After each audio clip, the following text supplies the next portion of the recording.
Hello guys, আসসালামু আলাইকুম সবাইকে। আজকে আমরা যে ব্লগটা নিয়ে এসেছি সেটা অনেক ইন্টারেস্টিং হতে চলেছে। চলেন দেখি। এই ব্লগটা হচ্ছে একটা জু, মানে চিড়িয়াখানার। তো ফার্স্টে আমরা কিছু পাখির কাছে চলে যাচ্ছি। তো পাখি এখানে কিন্তু অনেক ভিড় ছিল, কারণ এগুলো আমরা গিয়েছিলাম মে দিবসের সেই দিনে, যেহেতু এটা আন্তর্জাতিক শ্রমিক দিবস।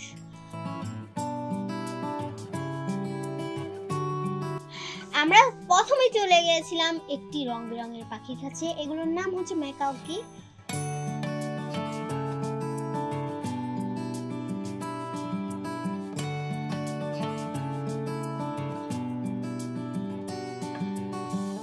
আপনারা যদি আসল দেখেন তাহলে কিন্তু আপনাদের থেকে অনেক পছন্দ হবে।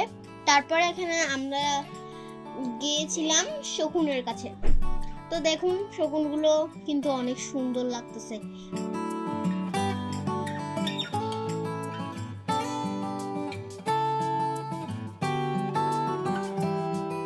ভয়ঙ্কর লাগছে, আমার থেকে কিন্তু অনেক ভয় লাগছিল। তখন আমার আশেপাশে অনেক মানুষ ছিল, তাই জন্য আমার ভয় লাগেনি। তারপর আমরা চলে গেছিলাম ইমু পাখির কাছে। ওরা কি পোজ দিতেছে দেখেন গাইস, আমার তো পোজগুলো দেখেই হাসি আসতেছিল। মানে কি বলবো আর, দেখেন এক একটা পোজ কিভাবে দিচ্ছে। মানে দেখেন ও কিভাবে পোজ দিয়ে ওই দিক দিয়ে চলে যাচ্ছে। তো ও কিন্তু আমাদের দিকে আসবে, সো আপনারা দেখেন তারপরে বুঝবেন।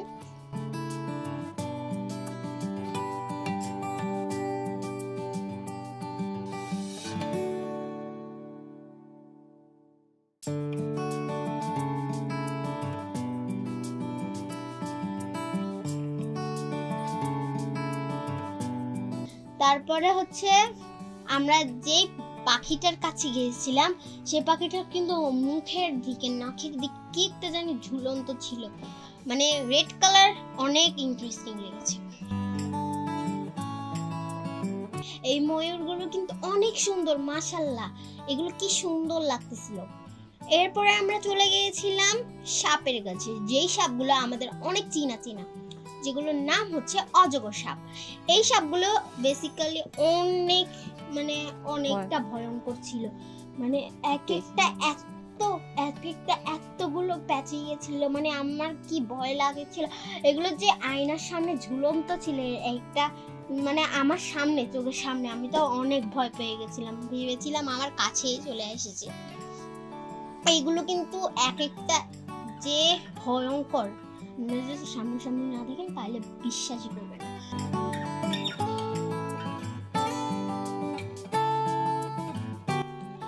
গাইস, আপনাদের কাছে একটা প্রশ্ন, আচ্ছা বলেন তো গাইস, এগুলো কি সাদার উপর কালো দাগ নাকি কালোর উপর সাদা দাগ?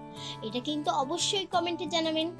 তো আপনাদের জন্য যেহেতু আমরা চিড়িয়াখানায় গিয়েছি, আপনাদের থেকে এই কমেন্টটা অবশ্যই করতে হবে। আর আপনারা কিন্তু আমাদের পাশে থাকবেন। এই জেব্রাগুলো কিন্তু অনেক সুন্দর লাগতেছে।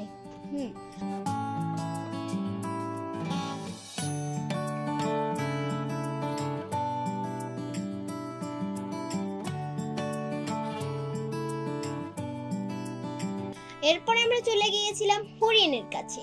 এই হরিণগুলো মাশাআল্লাহ, আর কি বলবো, আমার কিছু বলার নেই।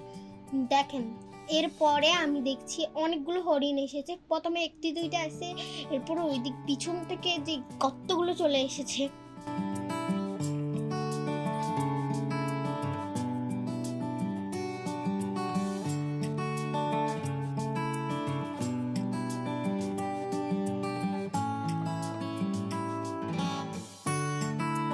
দেখেন, এরপর আমরা চলে গিয়েছি যে সাপের কাছে। এই সাপগুলো ছিল অনেক ছোট, মানে মিনি, এগুলো দেখাও যাচ্ছিল না, এগুলো কিছুক্ষণ আগেই বের হয়েছিল। আর আপনারা যদি বিশ্বাস করবেন ভাই, আপনারা যদি সামনে না দেখেন তাহলে এগুলো কিন্তু অনেক পিচ্ছি।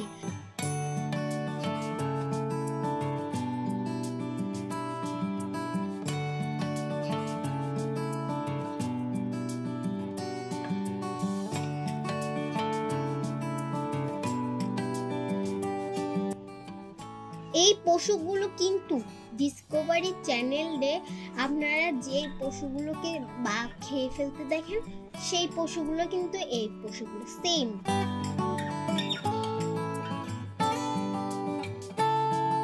গাইস, এরপর আমরা আমাদের প্রিয় বিখ্যাত একটা জিনিস দেখছি, যেটা হচ্ছে রয়্যাল বেঙ্গল টাইগার। এটা কিন্তু অনেক সুন্দর ছিল।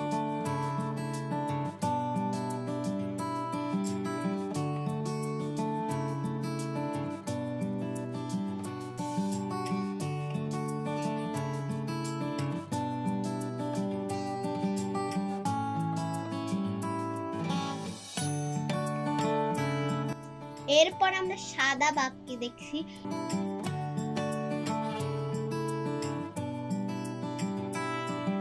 তারপর চলে এসেছি ভাল্লুকের কাছে। এই ভাল্লুকটা কিন্তু অনেক টায়ার্ড ছিল, যেহেতু বাংলাদেশে অনেক গরম পড়তেছে। গাইস, আপনারা তো জানেনই সবাই যে আমাদের মতো অনেক অনেক ছাত্রছাত্রীরা অসুস্থ হয়ে পড়তেছে, তো এই ভাল্লুকগুলো হবে না তো কে হবে?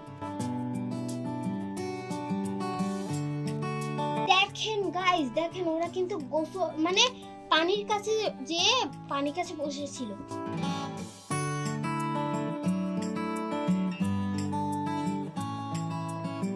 আশা করি আপনাদের থেকে ভালো লাগবে।